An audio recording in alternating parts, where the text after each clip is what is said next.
श्रोताओं, मेरा डॉक्टर अशोक कुमार का आपको सादर प्रणाम।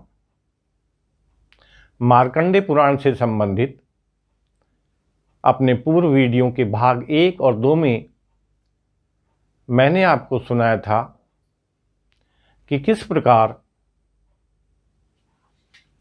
महामुनि व्यास के पुत्र जो है जैमिनी एक बार महाभारत संबंधित अपने कुछ प्रश्नों का उत्तर जानने के लिए मार्कंडे ऋषि के आश्रम में गए। वहाँ पर इन्होंने मार्कंडे ऋषि को महाभारत संबंधित अपनी शंकाओं के बारे में बताया और ऋषि से प्रार्थना की, मार्कंडे ऋषि से, कि ऋषिवर, मैं आपके आश्रम में आपसे अपने इन प्रश्नों का उत्तर जानने के लिए आया हूँ। कृपया आप मेरे इन प्रश्नों का उत्तर दीजिए। मार्कंडे ऋषि ने ये प्रश्न सुने और प्रश्नों को सुनने के बाद कहा कि जैमिनी, आपके प्रश्नों का उत्तर देने में बहुत समय लगेगा।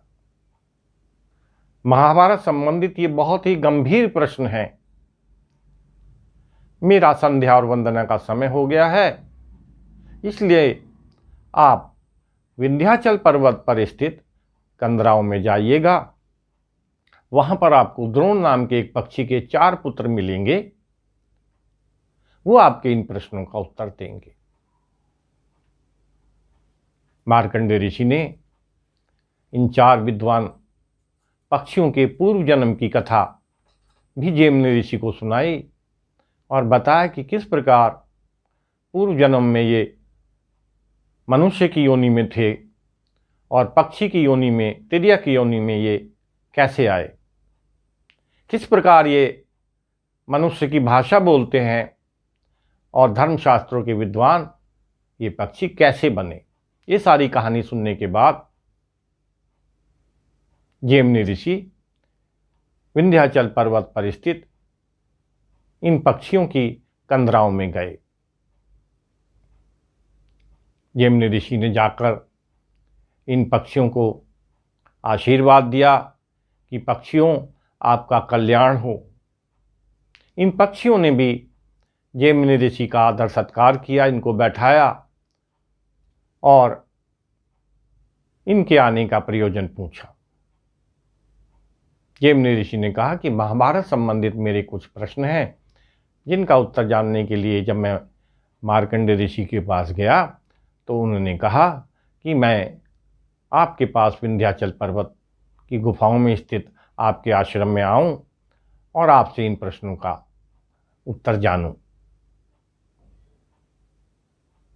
जैमिनी ऋषि ने बारी बारी से अपने जो 3 महाभारत संबंधित प्रश्न थे इन पक्षियों को बताए। प्रश्नों को जानने के बाद इन विद्वान पक्षियों ने एक एक करके जैमिनी ऋषि के 2 प्रश्नों का उत्तर दिया। बताया कि जो सृष्टि के पालन करने वाले हैं, जो सृष्टि के पैदा करने वाले हैं, जो सृष्टि का संहार करने वाले हैं, वो निर्गुण विष्णु भगवान किस प्रकार सगुण रूप में मनुष्य योनि में जन्म लेते हैं। इस प्रश्न का उत्तर उन्होंने बड़े विस्तार से बताया। दूसरा जो प्रश्न था कि द्रौपद नरेश की पुत्री कृष्णा अकेली ही 5 पांडवों की महारानी कैसे बनी, ये इस प्रश्न का उत्तर भी इन विद्वान पक्षियों ने जैमिनी ऋषि को बहुत ही विस्तार से बताया। श्रोताओं, जो जैमिनी ऋषि का तीसरा प्रश्न था कि पांडवों के 5 पुत्र जो हैं अकाल मृत्यु को कैसे प्राप्त हुए, उनका भी विवाह भी नहीं हुआ था कि वो अनाथों की तरह मारे गए, जबकि उनकी रक्षा का जो भार था, जिम्मेदारी थी, वो 5 पांडवों के ऊपर थी। तो पक्षियों ने कहा, ऋषिवर, अब आप हमारे मुख से अपने इस तीसरे प्रश्न का उत्तर सुनिए। बहुत प्राचीन काल की बात है। त्रेता युग में एक राजा हुए हैं जिनका नाम था राजा हरिश्चंद्र। राजा हरिश्चंद्र बहुत ही धर्मनिष्ठ और बहुत ही शक्तिशाली राजा थे, सत्यवादी राजा थे। इनके राज्य में न तो कभी अकाल पड़ता था, न किसी व्यक्ति की भूख से मौत होती थी, और न ही कोई व्यक्ति अकाल मृत्यु को प्राप्त होता था। स्त्रियों का बड़ा सम्मान था, किसी की भी इतनी हिम्मत नहीं थी कि वो स्त्रियों को किसी भी प्रकार का कोई कष्ट दे सके। इस प्रकार इनके राज्य में प्रजा जो थी वो बहुत सुखी थी। एक दिन राजा हरिश्चंद्र शिकार खेलने के लिए वन को गए। एक हिरण का पीछा करते करते राजा हरिश्चंद्र एक घने जंगल में पहुंच गए। जब ये उस घने जंगल में पहुंचे तो राजा हरिश्चंद्र को कुछ स्त्रियों के रोने की आवाज़ सुनाई दी। कुछ स्त्रियां बहुत ही करुण आवाज़ में, करुणा भरी आवाज़ में विलाप कर रही थी, और बीच बीच में वो बोल रही थी कि बचाओ बचाओ, फिर विलाप करने लगते थी। राजा हरिश्चंद्र को इन स्त्रियों के रोने की आवाज़ सुन के बड़ा आश्चर्य हुआ कि उनके राज्य में कौन ऐसा दुष्ट व्यक्ति है, कौन ऐसी दुष्ट आत्मा है जो इन स्त्रियों को परेशान कर रही है। उन्होंने चिल्लाकर कहा कि मेरे राज्य में ऐसा कौन दुष्ट व्यक्ति है जो स्त्रियों को परेशान कर रहा है, ठहरो मैं अभी आता हूं। वास्तव में ये स्त्रियां नहीं थी, ये वो शक्तियां थी, वो सिद्धियां थी, वो विद्याएं थी जिनको प्राप्त करने के लिए महर्षि विश्वामित्र जो थे वो बहुत बड़ा अनुष्ठान कर रहे थे। इन विद्याओं को प्राप्त करने के लिए ऋषि विश्वामित्र बहुत बड़ा अनुष्ठान कर रहे थे, और ये जो विद्याएं थी, ये शक्तियां जो थी, ये सिद्धियां जो थी, ये विश्वामित्र के नियंत्रण में नहीं जाना चाहती थी। इसीलिए ये विलाप कर रही थी और कह रही थी कि हमें बचाओ। श्रोताओं, विश्वामित्र जी के बारे में मैं आपको बता दूं, ये पहले ऋषि थे जो राजा भी थे और ऋषि भी थे। जन्म से ये क्षत्रिय थे, राजा गाधी के पुत्र थे, और योग वशिष्ठ, इनके पास कितनी शक्तियां थी, कितने ताकतवर थे, इसका वर्णन हमें योग वशिष्ठ रामायण में मिलता है। जब राक्षसों ने इनके अनुष्ठान में विघ्न डालना प्रारंभ किया तो उनका वध करने के लिए ये राजा दशरथ के पास गए और उनसे कहा कि मुझे आपके पुत्रों की, राम और लक्ष्मण की आवश्यकता है, आप उनको मुझे दीजिए ताकि मैं उनको विद्या और युद्ध विद्या में पारंगत करूं और फिर उनसे राक्षसों का वध कराऊं। इतनी बात सुनकर राजा दशरथ जो थे वो डर गए, भयभीत हो गए। उन्होंने कहा, ऋषिवर आप कुछ भी मांग लीजिए, लेकिन मेरे पुत्रों को मत मांगिए। मेरे पुत्रों में अभी इतनी शक्ति नहीं है कि वो खर और दूषण और रावण जैसे योद्धाओं का, राक्षसों का मुकाबला कर सके। मैं किसी भी हालत में आपको अपने पुत्र नहीं दूंगा। वहां पर राजा दशरथ के जो कुलगुरु थे वशिष्ठ, वो भी उपस्थित थे। उन्होंने राजा दशरथ को समझाया कि राजा, विश्वामित्र को नाराज करना ठीक नहीं है, इनके पास अपार शक्तियां हैं। यदि आप अपने पुत्रों को इन्हें नहीं देंगे, ये यहाँ से चले जाएंगे और ये दूसरी सृष्टि की रचना कर लेंगे, दूसरे राम की रचना कर लेंगे। ऐसी परिस्थिति में जो हमारे राम हैं वो गौण हो जाएंगे। जब ये बात गुरु वशिष्ठ ने राजा दशरथ को बताई तो राजा दशरथ ने अपने पुत्रों को इन्हें देने के लिए स्वीकृति दी। इतने शक्तिशाली थे। तो राजा विश्वामित्र जो थे, ये गुरु विश्वामित्र जो थे, इन शक्तियों को प्राप्त करने के लिए इस वन में अनुष्ठान कर रहे थे। इसी समय एक और घटना हुई। एक देवता हैं जिनका नाम है रुद्र विघ्नराज। रुद्र विघ्नराज जो हैं ये विघ्न के देवता हैं। जहाँ भी कोई शुभ कार्य होता है वहाँ विघ्न डालने के लिए ये पूरी कोशिश करते हैं। कोई भी अच्छा कार्य ना हो इसके लिए ये पूरी कोशिश करते हैं। ये भी नहीं चाहते थे कि ये जो विद्याएं हैं, ये शक्तियाँ जो हैं, ये सिद्धियाँ जो हैं विश्वामित्र जी को मिले, इसलिए ये भी वहाँ उपस्थित थे। और जब जैसे ही इन्होंने राजा हरिश्चंद्र को वहाँ देखा, ये राजा के शरीर में प्रवेश कर गए। शास्त्रों में, पुरानी पुस्तकों में एक विद्या का नाम आया है जिसका नाम है परकाया प्रवेश। यानी कुछ ऐसे शक्तिशाली व्यक्ति हैं, कुछ लोगों के पास ऐसी शक्तियां हैं, वो दूसरों के शरीर में प्रवेश कर जाते हैं। और प्रवेश करने के बाद वो व्यक्ति जो है इन्हीं की भाषा बोलता है, इन्हीं के अनुसार कार्य करता है, इन्हीं के नियंत्रण में आ जाता है। इस तरह की बहुत सारी पुस्तकों में इस तरह की विद्या का वर्णन है। मलिक मोहम्मद जायसी के पद्मावत में भी परकाया प्रवेश का वर्णन है। नाथ संप्रदाय के जो महान गुरु हुए हैं, गुरु गोरखनाथ और उनके गुरु थे गुरु मच्छिंद्र नाथ, कहते हैं इन दोनों गुरुओं के पास ये विद्या थी। ये दोनों जो गुरु थे परकाया प्रवेश विद्या में पारंगत थे। और एक बार गुरु मच्छिंद्र नाथ किसी रानी के शरीर में प्रवेश कर गए थे। जब गुरु गोरखनाथ को पता चला, ये वहाँ गए और अपने गुरु को वहाँ से निकाल के लाए। इनमें क्या सच्चाई है, क्या कितनी वास्तविकता है, इसकी विवेचना करने के लिए मेरे अंदर बुद्धि नहीं है। लेकिन हाँ, मैं ये कह सकता हूँ कि बहुत सारी पुस्तकों में परकाया प्रवेश विद्या का वर्णन है। तो ये रुद्र विघ्नराज जब राजा हरिश्चंद्र के शरीर में प्रवेश कर गए तो राजा हरिश्चंद्र इन्हीं की भाषा बोलने लगे। उन्होंने चिल्लाकर कहा कि कौन ऐसा दुष्ट व्यक्ति है जो कपड़ों की गठरी में अग्नि को बांधना चाहता है? कौन ऐसा व्यक्ति है जिसको मेरे वाणों से डर नहीं है?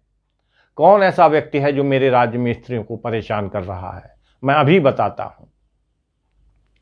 जब विश्वामित्र ने ये बात सुनी तो विश्वामित्र बहुत क्रोधित हो गए। और जैसे ही विश्वामित्र को क्रोध आया, ये जो शक्तियां थी, ये जो विद्याएं थी, ये अंतर्ध्यान हो गई, ये यहां से चली गई, इनका पीछा छूट गया। विश्वामित्र को देखकर राजा हरिश्चंद्र डर गए, पीपल के पत्ते की तरह कांपने लगे। हाथ जोड़कर इनको प्रणाम किया, इनकी वंदना की और कहा, ऋषिवर मुझे माफ़ करें, मैं तो धर्म का आचरण कर रहा था। धर्म के अनुसार राजा को जो भयभीत लोग हैं उनकी रक्षा करनी चाहिए, इसीलिए मैंने ये वाक्य कहा। मैं तो भयभीत स्त्रियों की रक्षा कर रहा था, धर्म का पालन कर रहा था। विश्वामित्र ने कहा, जब आप इतने बड़े धर्मनिष्ठ बनते हो तो मेरे 3 प्रश्नों का उत्तर दीजिए। मेरा पहला प्रश्न है कि राजा को किसे दान देना चाहिए। मेरा दूसरा प्रश्न है कि राजा को किसकी रक्षा करनी चाहिए। और मेरा तीसरा प्रश्न है, राजा को किसके साथ युद्ध करना चाहिए। इन प्रश्नों को सुनकर राजा हरिश्चंद्र बहुत प्रसन्न हुए। उन्होंने कहा, ऋषिवर, राजा को ब्राह्मणों को दान देना चाहिए। वे लोग जिनकी जीविका समाप्त हो गई है, जिनके जीविका का कोई साधन नहीं बचा है, राजा को उन लोगों को भी दान देना चाहिए। जो राजा के राज्य में भयभीत हैं, स्त्री और पुरुष, राजा को उनकी रक्षा करनी चाहिए। और जो राजा का शत्रु है, तलवार उठाकर राजा को उसके साथ युद्ध करना चाहिए। वास्तव में ऋषि विश्वामित्र ने बड़ी चालाकी से ये प्रश्न पूछे थे। इन प्रश्नों का उत्तर जानने के बाद विश्वामित्र ने कहा, राजन, मैं भिक्षा का पात्र हूं, आप मुझे भिक्षा दीजिए। आप इतने बड़े धर्मनिष्ठ और सत्यवादी राजा हैं, इसलिए मुझे दान दीजिए। राजा ने कहा, ऋषिवर, आप धन दौलत जमीन जो भी मांगना चाहें, जो भी दुर्लभ से दुर्लभ वस्तु चाहें, वो आप मेरे से मांग सकते हैं। ये मान के चलिए कि मैंने वो वस्तु आपको दे दी। इस पर ऋषि विश्वामित्र ने कहा कि आप अपना सारा राजपाट, धन दौलत और ये जो जितनी भी पृथ्वी है, ये सब मुझे दान में दे दीजिए। राजा हरिश्चंद्र ने कहा, तथास्तु, ऐसा ही होगा। और अपना सारा राजपाट, सारी धन दौलत और जितनी भी जमीन थी, वो राजा विश्वामित्र को दान में दे दी, ऋषि विश्वामित्र को दान में दे दी। ऋषि ने फिर पूछा कि ये जो आपने जमीन मुझे दान में दी है, इस पे किसका अधिकार है? तो राजा हरिश्चंद्र ने कहा, ऋषिवर, अब आपको ये ज़मीन जब मैंने दान में दे दिया है तो इस पर आप ही का अधिकार है। तो विश्वामित्र ने कहा कि आप यहाँ से जाइएगा, आप मेरी ज़मीन से जाइएगा। विश्वा और अपने पुत्र को और अपनी पत्नी को आप ले जा सकते हैं, ये आपके अधिकार में है, और आपका जो धर्म है वो भी आपके साथ जाएगा। मरने के बाद भी मनुष्य का जो धर्म है वो जो है मनुष्य के साथ जाता है। तो इसलिए आप अपने धर्म को भी ले जा सकते हैं, अपने पुत्र को भी ले जा सकते हैं और अपनी पत्नी को भी ले जा सकते हैं। जो ही राजा चलने लगे, ये फिर विश्वामित्र उनके रास्ते में खड़े हो गए कि राजन, आप क्या मेरा राजसूय यज्ञ की जो दक्षिणा है वो नहीं देंगे? तो राजा हरिश्चंद्र ने कहा, इस समय मेरे पास कुछ नहीं है, अब मैं आपको कुछ नहीं दे सकता, आप मुझे कुछ समय दीजिए, मैं आपको राजसूय यज्ञ की दक्षिणा भी अवश्य दूंगा। आपको कितना समय चाहिए? विश्वामित्र ने पूछा।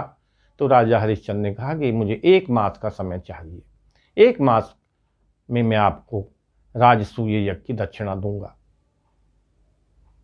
और ये कह के हाथ पकड़ के खींच के जब वो चलने लगे अपनी पत्नी का, जो बहुत दुखी थी, तो राजा ये जो विश्वामित्र थे, इन्होंने उसकी पीठ के ऊपर एक लकड़ी के डंडे से प्रहार किया। ये देख के राजा हरिश्चंद्र को बहुत दुख हुआ। ये सारा जो दृश्य था, आसमान से 5 जो विश्वदेव थे, वो सारा दृश्य जो है, ये सारी करतूत जो थी ऋषि विश्वामित्र की, वो ये सब देख रहे थे। उन्होंने आपस में कहा, देखो, ये कौशिक वंश में उत्पन्न विश्वामित्र कितना निर्दयी है, कितना क्रूर है। एक धर्मनिष्ठ सत्यवादी राजा को कितना परेशान कर रहा है, और न केवल राजा को परेशान कर रहा है, उसके परिवार को, उसकी पत्नी और पुत्र को भी परेशान कर रहा है। इसको तीनों लोकों में कहीं जगह नहीं मिलेगी। ऐसे व्यक्ति को तो नरक में भी जगह नहीं मिलेगी। इस तरह की बात पंच विश्वदेव जो थे, 5 विश्वदेव आकाश में ये सारी घटनाओं को देखकर कर रहे थे। राजा विश्वामित्र ने, ऋषि विश्वामित्र ने ये बातें सुन ली, और उसने उन 5 राजाओं को, जो 5 राजा थे, उनको श्राप दिया कि तुम मनुष्य की योनि में जन्म लोगे, तुम्हारी अकाल मृत्यु होगी, तुम्हारा विवाह भी नहीं होगा और तुम्हारी अकाल मृत्यु होगी। लेकिन क्योंकि तुम लोभ मोह काम क्रोध से मुक्त रहोगे, इसलिए मृत्यु के बाद पुनः जन्म लेके फिर आकाश में तुम देवताओं का स्थान धारण करोगे।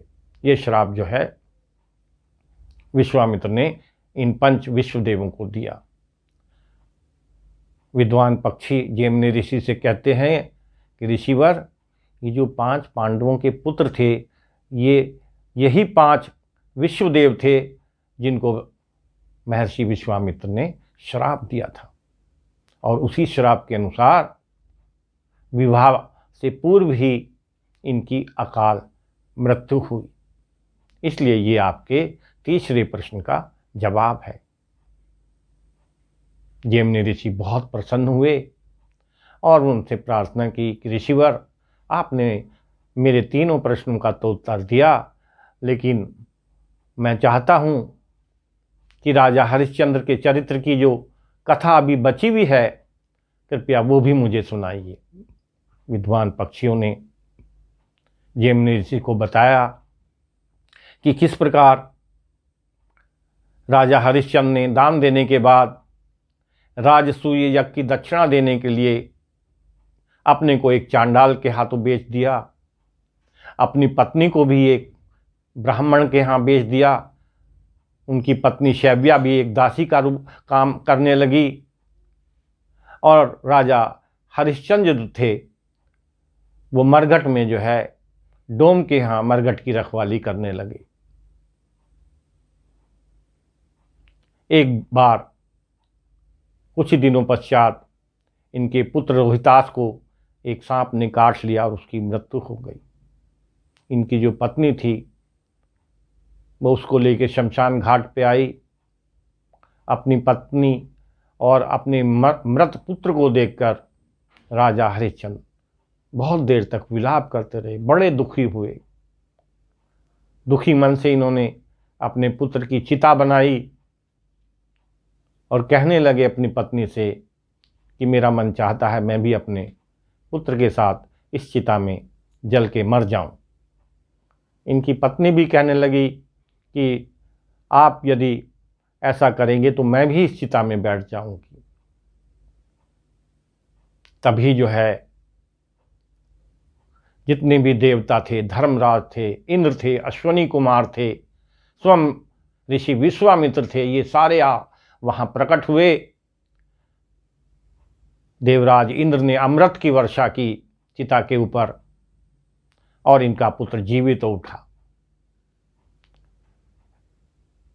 इंद्र देवता ने राजा हरिश्चंद्र को कहा कि राजा, आपने जो धर्म का पालन किया है, जो आपने सत्य का पालन किया है, उसी का परिणाम है कि हम लोग आज आपको लेने के लिए, स्वर्ग में ले जाने के लिए आए हैं।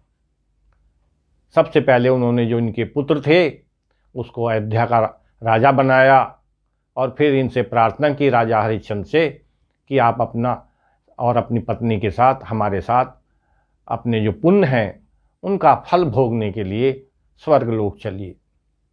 राजा हरिश्चंद्र ने कहा कि मैं अकेला नहीं जाऊंगा, मेरे जो भी पुण्य हैं उनमें मेरी प्रजा का बहुत बड़ा योगदान है, मैं अपनी प्रजा को नहीं त्याग सकता। अपनी प्रजा को त्यागना इस प्रकार है जैसे ब्रह्म हत्या करना, गुरु हत्या करना या गो हत्या करना, इसलिए मैं किसी भी हालत में अपनी प्रजा को छोड़ के नहीं जा सकता। ऐसा कहा जाता है कि अंत में राजा हरिश्चंद्र बहुत सारी अपनी प्रजा के साथ पुष्पक विमानों में बैठ के स्वर्ग की ओर प्रस्थान कर गए। श्रोताओं, अब मैं इस कहानी को यहीं विराम देता हूँ। आपने मेरी ये कहानी सुनी, आप लोगों को धन्यवाद। यदि ये मेरी कहानी आपको पसंद आए तो कृपया आप जो है मेरे चैनल को सब्सक्राइब कीजिए। धन्यवाद।